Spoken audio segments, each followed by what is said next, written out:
So this is another book review, believe it or not. This is using some interview footage from my spring of 1993 trip to Rachel, Nevada, or the edge of Area 51.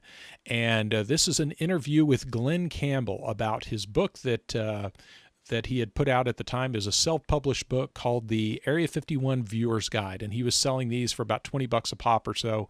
They're out on the edge of the Nellis Range, and he was kind of the unofficial tour guide of all things Area 51, and was, as you'll see here in this interview, is a little bit of a skeptic on the UFO enigma. It really takes a very agnostic view about what is or is not happening out there in Groom Lake. And remember, very important to remember with this, that at this point in time, the Air Force did not acknowledge that there was even a facility in Groom Lake, or there was even a place called Area 51.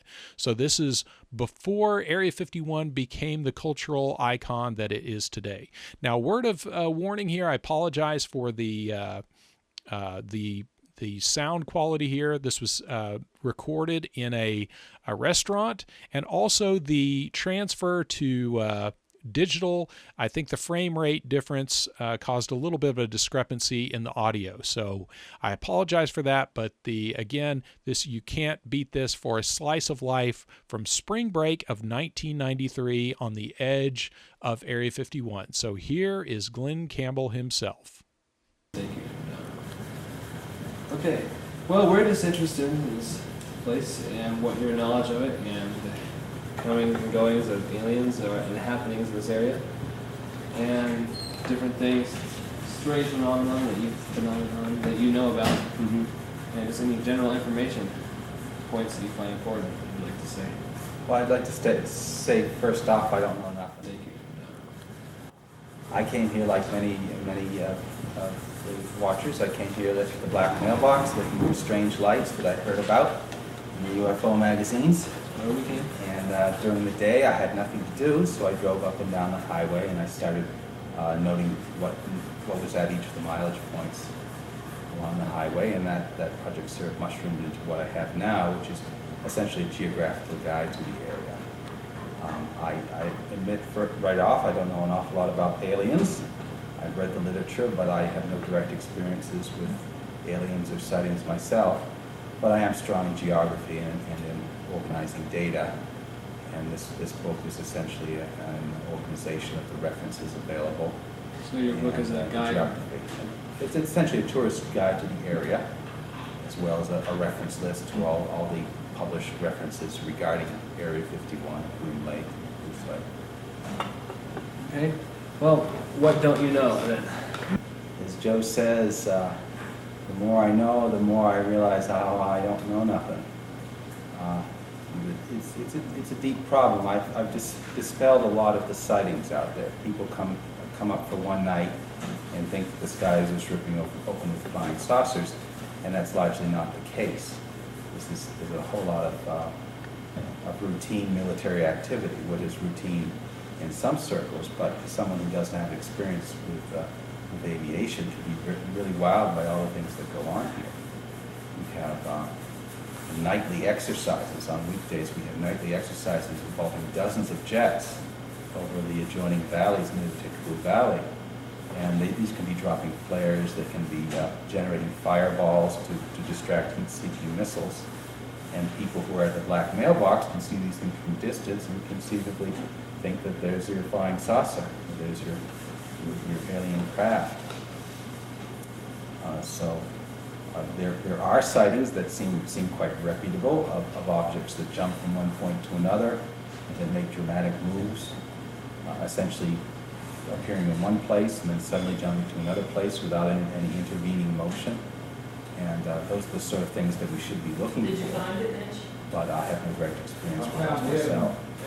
So, and then how many people do you know or you come in contact with that have actually seen the occurrence of the light jumping across the sky? But how many seem accurate to you or real compared to how many that come in? Well, I haven't really delved too much into the sightings myself. Everybody who comes in has stories to tell. A lot of residents do. a lot of people who come in from far away. They all have their UFO story, and I'm at the point of overload in that I just cannot absorb all the UFO stories here. Most of the sightings I know of in the Tickaboo Valley, the Black Mailbox, have been conveyed to me on videotapes that they've made, and have been conveyed to me by secondhand sources. I've only met about 2 or 3 people who claim to have seen this jumping light firsthand, and in their case it was several months ago. So this is kind of like a mecca for UFO seekers? Absolutely. This is a slice of America.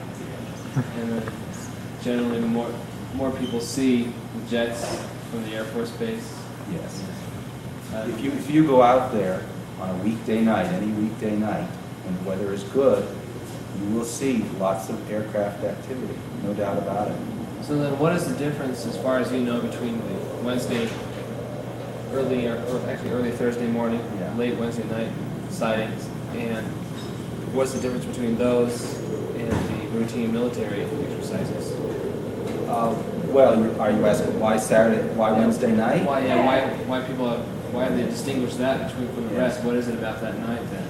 I haven't been able to determine whether Wednesday night is really a true fact or just a bit of folklore that's been passed along from watcher to watcher. It's definitely true that Bob Lazar, the fellow who sort of created this whole brouhaha, has said that at the time he was at Area S4, where the flying saucers are kept, they tested only on Wednesday nights. Because at the time they had conducted a study of this area that said that Wednesday nights was a time of least traffic. Now that's certainly not true today. Watchers come on Wednesday night, and largely that's the only night they come. So it's not too much of a problem if they are testing one night a week to switch it to another night. So I have current intelligence that says Wednesday night is one of the other nights. It could be true, but I don't have anything to base that on. Now, you were here earlier when William Hamilton described his experience last night. That's very interesting. That's one of the first sightings I've had where someone has gone out and seen something and then come back and told me about it. And it's quite an interesting one, but quite a convincing one. With the sighting, I don't know what to do with it. Now that I have this information, now that I have this report, what do I do with it? How do I file it? What does it mean in the grand scheme of things? It's just sort of something I file away in the back of my mind, but I don't know what to do with it in the present. Is the point where he watched this from, is that in your tour guide? It's one of a couple places that could be on my tour guide. In fact, it's about mile 19 or so. But there are a couple of little turnoffs where people have been. And what is the strangest thing that you come in contact with or heard that seems probably the most believable, maybe the evidence you have or your lack of? Well, time and again I come back to one big mystery, one big cipher here, and that's Bob Lazar. The sightings you can bandy back and forth. Every sighting, no matter how good it is a perfect circular craft. You're always going to shoot holes in that, and there's always going to be some question because you didn't see the object yourself. But this Bob Lazar is a real question mark. The reason people are coming to the Black Mailbox is because of his reports that he worked at this area S4, and it all started around the end of 1989 when he first came forward with his stories. Now, Bob Lazar is a scientist who claims to have worked briefly with the alien craft and actually seen and touched the alien craft. And his story is very difficult either to confirm on one hand or to refute on the other. It's such an enigma. And what about the reports of people being harassed by the government? Those are definitely true. At least a large portion of those are true. So then people being run off, cameras taken, that type of thing. Yes. Common occurrence. Yes, that happens. What we do have, whether or not you have flying saucers, what we do have across those mountains is Groom Lake. a secret air base that definitely exists, which the government definitely will not acknowledge, that the government denies it exists. You can climb this small mountain and look down on this place, but the government will not acknowledge its existence. Now, guarding this place are guards, which themselves do not exist. They patrol the highways in Broncos without any marks, without any license plates, with a light bar on top. Inside, they're wearing camouflage fatigues. They wear no insignia. They will not identify themselves. If you ask them, I've asked them, who do they work for? Do they work for the military? And they say only that they work for a civilian entity. Now, these guys are extremely mysterious, and they have they answer to no one, at least no one in the public sector. Since they don't exist, you can't file a complaint against them. They can essentially do what they want.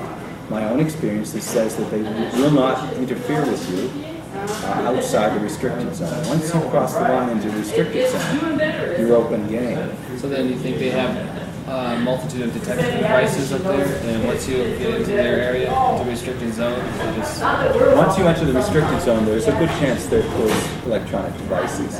Now, intelligence coming out of Groom Lake, people who have worked there, stories from people who have worked there say that there's no electronic detection outside of the law, and that they essentially rely on human intelligence, just as patrol. They have a full patrol out there in the Tickaboo Valley that just cruises up and down, and this Tickaboo Valley is entirely open. From any point in the valley, you can see any other point. So if they're out in the valley, if you're there, and they're there, they'll see you. So how are these areas marked? How do you know when you come up? It's pretty clear. If you're on the highway, if you're on a roadway, you will encounter signs, restricted area signs that are very clear, keep out. But not on the main road out here. At the main road, you've got no dangers whatsoever, because the main road goes nowhere near the restricted zone. And then if you take one of the side roads? If you take one of the side roads and you happen to intersect the restricted zone, there'll be a sign there. Now what about if you're on an area that doesn't have a road, maybe There's usually a fence line. Sometimes there's an actual fence, a barbed wire fence. You really have to keep your wits about you. You have to have a map, and you have to know approximately where the line is, and then you can watch for whatever marker there is. There's almost always a marker, which is a fence post or just a series of posts. There's no high fence. You can walk across it without any trouble. Sometimes there's no fence at all, just a couple of posts. You can walk right into the zone. But once you do that, you've relinquished most of your citizenship rights. They can essentially they can shoot you. Then what is the most severe story or some severe or scary story you heard from someone who had been harassed? Well, there have been unconfirmed reports that someone was once shot in the restricted zone. Now, it's not a regular occurrence. I don't really think that they're going to shoot you as a matter of course. They're going to try everything else to arrest you and detain you before actually putting a bullet through your head. But there has been a report of someone being shot in the restricted zone because they raised a gun to the security personnel. But in cases like that, we only hear one side of the story because the other side of the story isn't breathing anymore. Outside of the zone, I've heard lots of unconfirmed stories of people having guns pointed at them. Outside on public land, of people having guns pointed at them, and the security people saying, leave the area. I can't entirely confirm those stories. The stories that I can confirm, that I have my own experience with, is that as soon as you approach, for example, this White Sides mountain where you look down on the base, they will call the sheriff. The sheriff comes up from Alamo just to talk to you, and his concerns are very simple. He says, the military thinks you have a camera with you, or thinks you're menacing the restricted zone, and this is the military's concern. But it's a relatively benign encounter. The only problem if you're up in White Sides is it forces you to come down from the mountain to meet the sheriff. But in my experience, I've close to the restricted zone and climbed this White Side several times. These are basically honorable guys who will not shoot you without a good reason.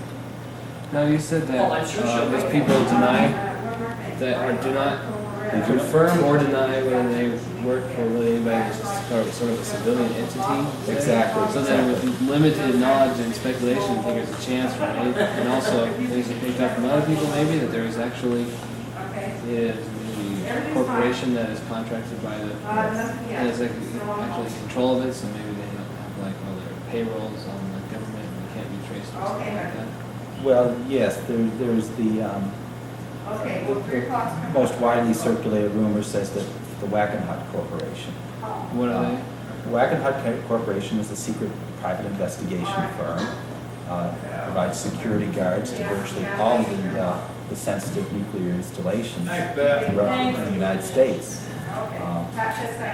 And it's widely regarded that these guards are employed by Wackenhut. So as you hear the name bandied about, you say, you refer to the Bronco as the Wackenhut guys. That's the most credible story. I've asked them personally, point blank, when I've met them, are you Wackenhut? And they say, no, we're not Wackenhut. But do you think that this security, that this super high security that they have, is maybe a sign that something is out of the ordinary is going on, or is this common at all? I can't confirm that because whether there are flying saucers or not, there's definitely a lot of secret activities, secret conventional programs going on there.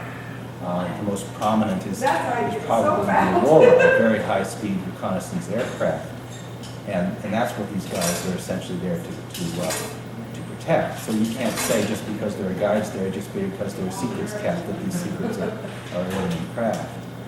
So you said earlier that you have no personal experience with sightings, and then basically what you go on is just information, information from other people. So then what is it that keeps you here? It's a fascinating mystery in many different facets. First of all, you have the mystery of the aliens themselves, but there's even more interesting human stories here. The people who come to look for UFOs, and the mystery of the high-speed aircraft, the Aurora aircraft that most definitely does exist. The 90% probability does exist. There's a lot of fascinating subjects out here. If there are flying saucers here, that certainly tops the cake, but even without flying saucers, it's a lot of fun. Yeah, it's like Boy Scout. Simply because of all the people that come and all the environment. Yes, and quite a lot of intellectual challenges out here. Fascinating people.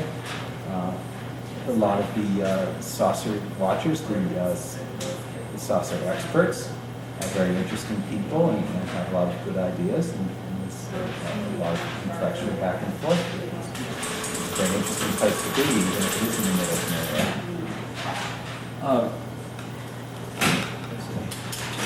Thinking about the Aurora airplane, what is your best evidence for that, the existence of that, and where the name, how did the name get out? The name came from a line item that leaked out on a Pentagon budget a few years ago. The Pentagon is required to submit budgets to Congress, and one of the budget items that was given was a line item that simply said Aurora, and that is the basis for the name Aurora. That's why it's generally assumed that once this leaked out, they immediately changed the name to something else. But in the public press, it's known as Aurora, and Jane's Defense Weekly and Aviation Week have reported on this, and last month's Popular Science has a big picture of the Aurora on its cover, as well as a photo of the secret room at base. Kind of like back when the B-2 was still secret, they had the models already. Essentially, that's it. We're at the stage that the stealth was in, let's say, 5 years ago or something like that. And do you believe, as William Hamilton thought possible, that the UFO technology has been used to develop? I have no evidence of that one way or another. I see each of these planes, the Aurora, for example, is a natural outgrowth of known technology. They could have thrown in some alien technology there too, but we could have built that without aliens. This is a known propulsion system, the pulse jet. And again, the stealth. People rumor that there's alien technology in that, but all of the technology in stealth is known. It's not anything particularly mysterious. And they're throwing billions and billions of dollars into these projects and getting out what you expect them to go. But there are those who would say that those technologies, the reason why they are known is that they came by studying the alien technology. That could be, but the alien technology, as I understand it, as Lazar conveys it, is so incredibly advanced beyond these simple things that we're doing. The stealth is simply an attempt to avoid radar. I mean, the flying saucers aren't really involved in that sort of technology. They're a whole other step way beyond that. Yeah, like the gravitational. Yeah, if you're talking about anti-gravity propulsion and all these issues of stealth technology and propulsion systems are quite irrelevant. It could be and it might not be. I just have no evidence one way or the other. Do you think of anything you'd like to ask Mitch? Oh, I think that's about it. I think we've hit about everything. Now, as fate would have it, after we made our visit to the perimeter of Area 51, we were leaving the desert heading towards Las Vegas, and we got buzzed by several B-52 bombers. So that was the first one that flew by at low altitude, and he must have radioed his buddies that there were a bunch of idiot college students running around loose on the highway there. So the next one came right over us, and actually, if you look really close, Bryce was so zoomed in with the video camera, it was kind of hard to even see. They were so close. But you'll see the next one come in right over us. So I'm pretty sure that his buddies radioed back and said, hey, have some fun with these guys, because he flies right over, went out of his way to buzz us at just a few hundred feet up. So it's pretty impressive. So that was our trip to Area 51, or more importantly, the security perimeter of Area 51. And again, real important to know that this is from March of 1993, before Area 51 was part of the popular consciousness. And it was a really fascinating trip because, and there's the last B-52 in that convoy, if that's indeed what they call them. I have no idea. I was an Army guy, so I don't know. But at any rate, this is a fascinating little slice of history. This is before Area 51 became the pop culture icon that it is today. And fascinating to look back on. I'll be going through more footage and seeing if I can find some more things of interest in my footage. I've got a few other interviews I'm going to see if I can get edited down. But there you have it. There's a great extended interview with Glen Campbell. And I apologize for the audio. Some of that audio is a little bit off. In the transfer to digital, I think the frame rate got a little goofy. So apologize for that. But there you have an interview with Glen Campbell from Area 51 in 1993.